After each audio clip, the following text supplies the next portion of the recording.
Hey guys, Thomas the Jr. here, joining my Patreon. That will be the second link in the description below.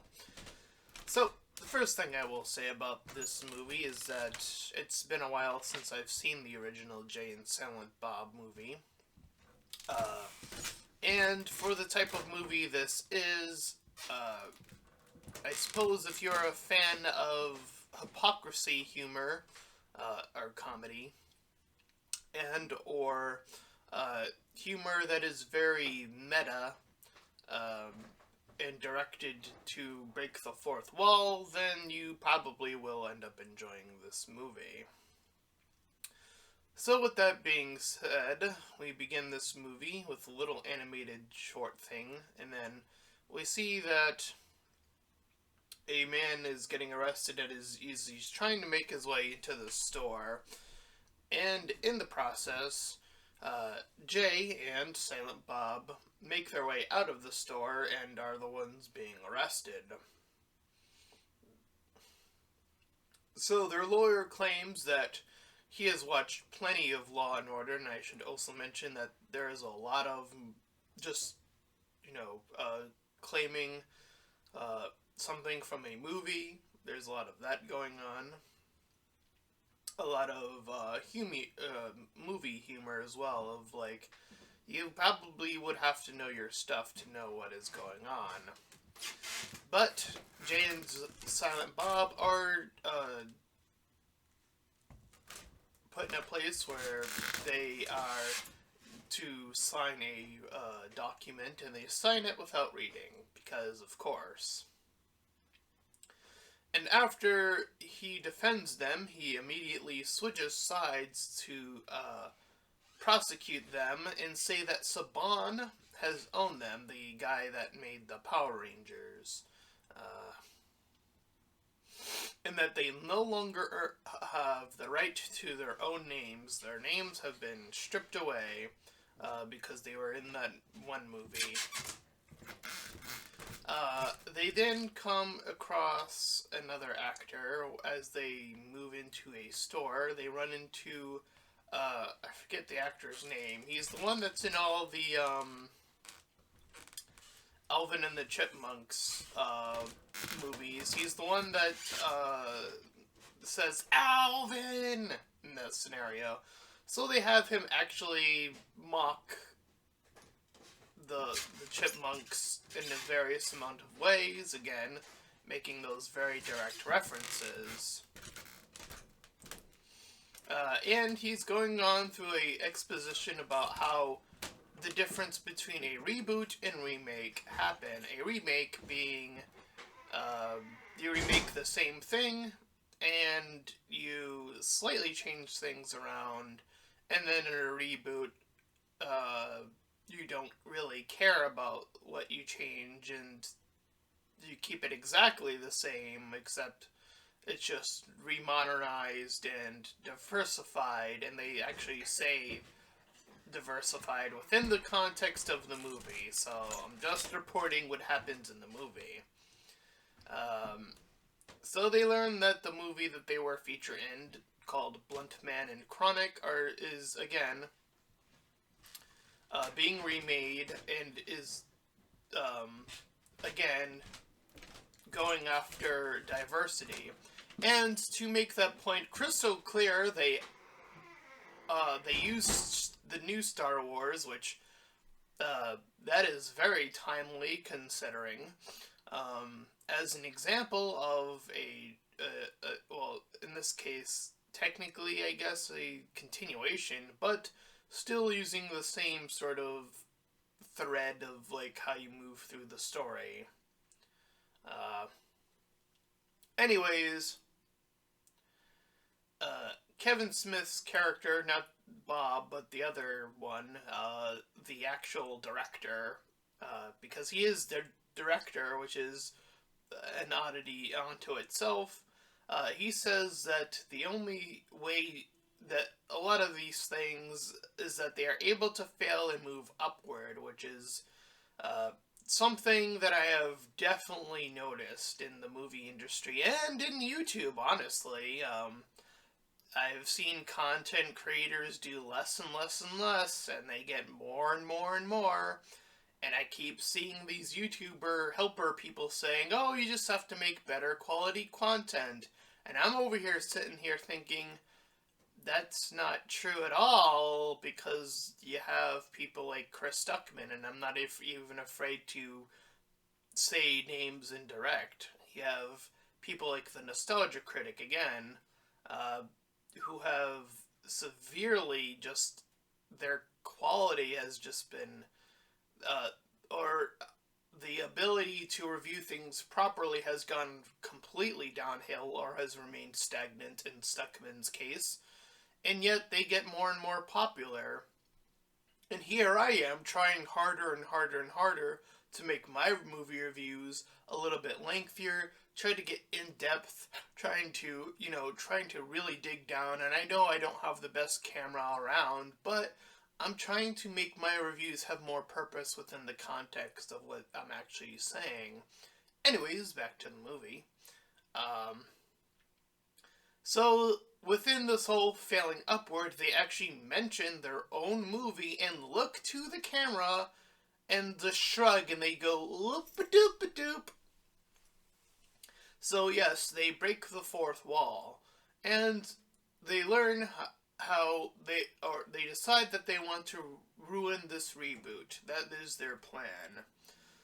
So they go to the airport only to learn that they are on the no-fly list. And they learn about this new Ride Me app. So they see a convenient, angry businessman come out, who's probably another actor that I didn't recognize at first, or didn't recognize afterwards, reads his number out loud and angrily for them to use that to get a ride, and they meet Todd. So Todd goes on a little tangent as he's trying to talk about how he was marketing his little tater tots, and this was initially supposed to attract women or something like that, and it ended up attracting white nationalists. So we get a little bit of politic humor as well. So yeah, there's that. We have an actor, I think this was Matt Damon, that just like completely just cuts into the movie Loki as the actor, or he played Loki at the end of Dogma, and he's talking about his movie, and it's a complete abrupt sort of just thing that happens. It cuts off completely from the movie, and then it kind of cuts back to the movie. So that was a bit of an oddity. I haven't seen the original Jay and Silent Bob, so I forget if they did that or not, and I forget if that had a reference to it or not. So I'm just gonna say for the time being, it just seems like it just sort of happens. So anyways, so they give the driver his first pack of weed, and after they arrive into a store to get some food, the driver gets arrested. So he goes to get Bob is set to get his own food, and he uses the eggplant emoji by mistake, not realizing that has been recontextualized as a penis and sex. But he's then pulled aside by the manager instead and gets made out with anyway. And Jay sees this reporter from the previous movie, and he wants to get hooked back up with her. So they leave, and then they go to her and they say hi, and then they get knocked out. So the mom says how she's now remarried, and she also admits that Jay is a father of an individual. He has a daughter, and we learn that the daughter's name is the Millennium Falcon. So more the Falcon. I think that's Star Wars. Oh God, I'm actually starting to forget my own. I'm forgetting Star Wars lore now because I haven't seen it in forever, and it's gotten bad. So I'm actually actively forgetting it now. Anyway, so he has a daughter named that. Um, and she has her own silent friend. I forget what her name is. So the mom has a girlfriend. So she's I guess that would be bisexual because she was with Jay before. Um, so the daughter uses threats to get Jay and Silent Bob when they're alone to take them to Hollywood. Jay, as they are writing, makes sure that his daughter does not smoke weed at her age. I think they said she was like 18 or whatever, or like just under the age of like being able to do whatever. So the two of them get knocked out. Uh, and they get knocked out by the drugs. And within the state of doing drugs, they meet Method Man and Red, the two of these rappers, who give them advice on how to be fatherly. When they wake up, they are joined by the daughter and the silent lady and two other females. And the daughter says that none of them have seen their fathers or met their fathers. So, like, they have that in common apparently. So they call a van, and she purposely calls a pedophile to pick them up, and Jay knocks them out, and they take the van, and they just sort of start driving. As they're talking, they start to talk about Chris Hemsworth and how much of a hottie babe he is, or how sexy he is, and how they want to fuck him or whatever. So Jay mentions how I just wrote portions. My note was incomplete, so I do apologize for that. Oof. So at least I admit when I fuck up, there's that. And again, they go over how none of the ladies had met their dad. So they hear a commotion on the roof, and they see that the driver who drove them previously somehow got out of the police station, ? It's a bit weird at this point. But they knock him out.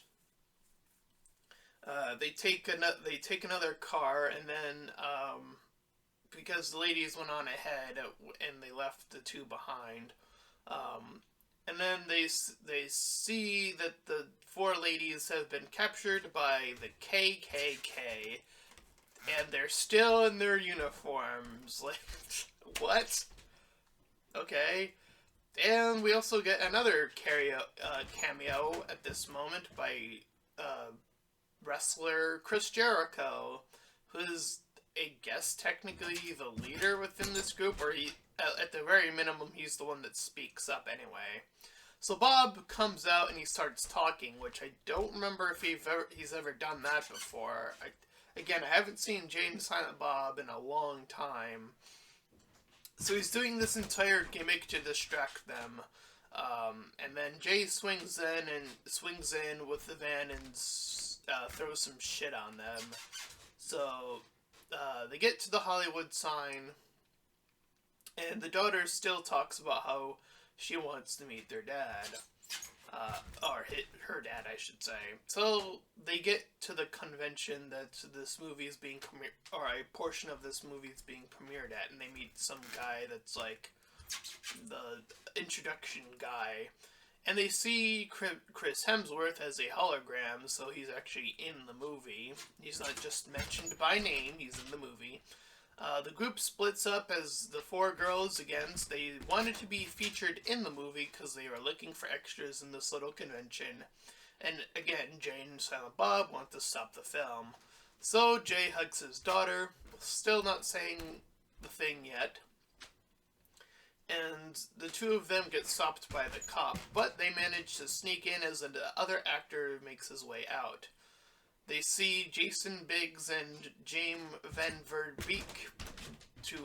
I don't know what they're from, but They're answering like they're in a panel, um, but Jay and Bob are caught. They go into this gray section and they immediately turn gray, which is weird. Um, Anyways, they meet Ben Affleck while avoiding Kevin James, and the woman that's there says how they want to make a new movie that's not for cis white men. They actually just outright say it. It's a good thing that I'm technically just not white. Whoo! Avoided that bullet, but whatever. That joke aside, they see uh, they see his daughter, Ben Affleck's daughter, Amy, and he talks about how he didn't want to play Bruce anymore, and how being a parent is not about being the main performer, but now becoming the stage for your kid to rise above. And then he mentions how kids are like the reboots. They're like us, but slightly different. And yeah, I do like that message, but the problem with reboots, as we all have come to know, is that the majority of them are kind of shit. Um, anyways, I'll talk more about that at the end. But anyways, they lose the extras, or the people that are like in charge are like saying there are no more extras. And this was presented by one of the people from The Walking Dead. I don't know his name off the top of my head, but he's like this singer guy. Anyways, Kevin Smith comes out, and then Bob speaks up again briefly. So Chung appears in the movie, and he starts talking within the context of the movie that they are watching. So the daughter sees Bob looks officially like the director, so she has a plan. They take him out, and then they have her come out and use one of the females, the one that kept saying like, oh, she wanted to like be here specifically. But then she takes out Kevin Smith, and she reveals that she wasn't from China, which is where they said she was originally from, and she reveals that she is a Russian spy. So Bob kicks his way out and out of there, and Kevin Smith uses his fear to stay alive, and Jay confesses that he is a father to the daughter. The door bangs in with enough time passing by, and Bob comes in an Iron Man suit, or a discount Iron Man suit, and a fight breaks up between these Russian bad guys, and they even mention at one point of like how the Russian spy herself is like, oh, we've interrupted in your elections, more politic stuff.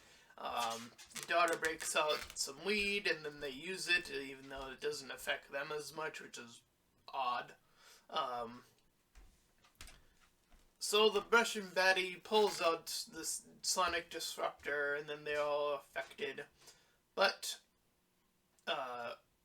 it kind of abruptly cuts to Jay and Silent Bob talking with the daughter. It's just, we're not even going to finish how they resolve the situation. They're just going to dissolve away.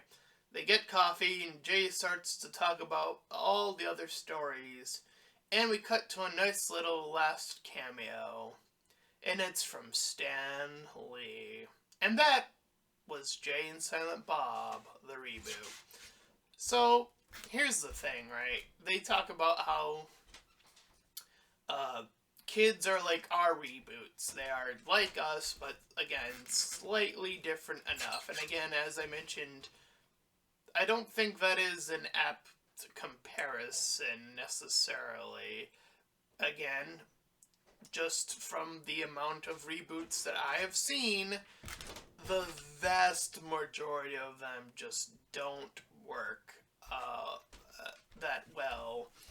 And I do technically get the sentiment, because I have seen a good reboot before. It can be done, believe it or not. And I'm not talking about this movie. I'm actually talking about Digimon.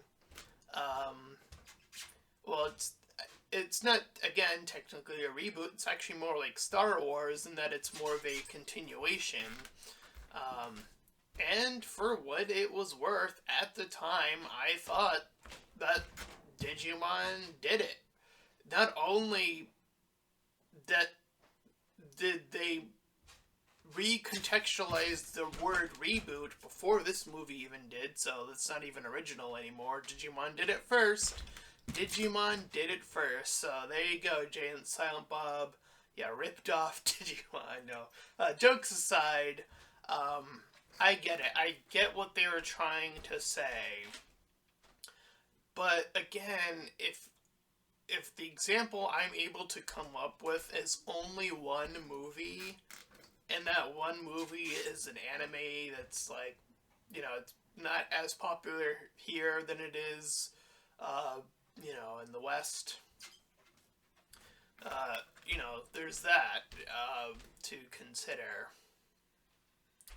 But, yeah, I think that this reboot is very direct. It's very, if you know your movies, you'll know that they're there to mock themselves a little bit.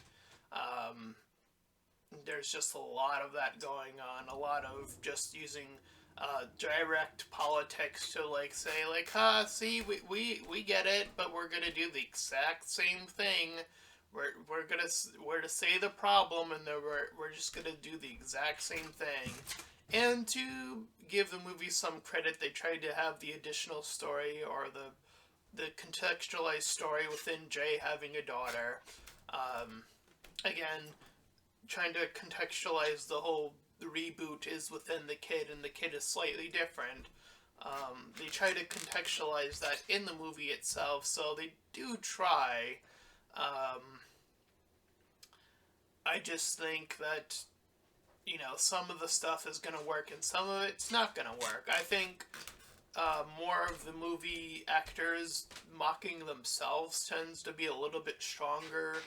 I think the stronger material to sort of riff on. The whole politics thing is a little bit it's a little bit late for that, because they're talking about stuff that's been out for a bit. But, I don't mind if you address it, I suppose. So, it's fine, I guess. And the whole diversity thing, while also being diverse, I do kind of like that one a little bit, to be honest. Because they're just outright admitting it. They're like, and it's not something, from what I can recall, that was promoted beforehand. For example, the whole the Disney character that they said was gay before the movie came out. What's his name? Gaston? No, what was his name? Not the big guy, the little one. They were like, oh, he's gay before the movie came out, and it ended up not being anything. Oops, they dropped the ball there, doing that sort of announcement. So yeah, I think some of it works. I'd give this movie a 6 out of 10, maybe even a 5 a little bit. Somewhere between there. Again, it depends on how much you're going to be connected to a lot of movies. Because this is a bit, I think that's the biggest portion of this particular movie, is you have to be a bit of a history, or a movie history buff, I should say. And, depending on how strongly you feel about politics, that might rub you the wrong way. I'm one person who says, you say whatever you want about politics, whatever way you lean, whatever, you can mock it a little bit, it's fine. It's totally fine. Um, Again, everything it's just, it's alright. It's not anything spectacular. Um, so then, again, either a 5 or a 6, just sort of in between. And that's my review of Jay and Silent Bob, the reboot. And if you enjoyed this review, then please consider clicking in the links in the description. One will head you over to my Discord, the second will head you over to my Patreon page. Any donations are desperately needed, and until next time, everyone, bye-bye!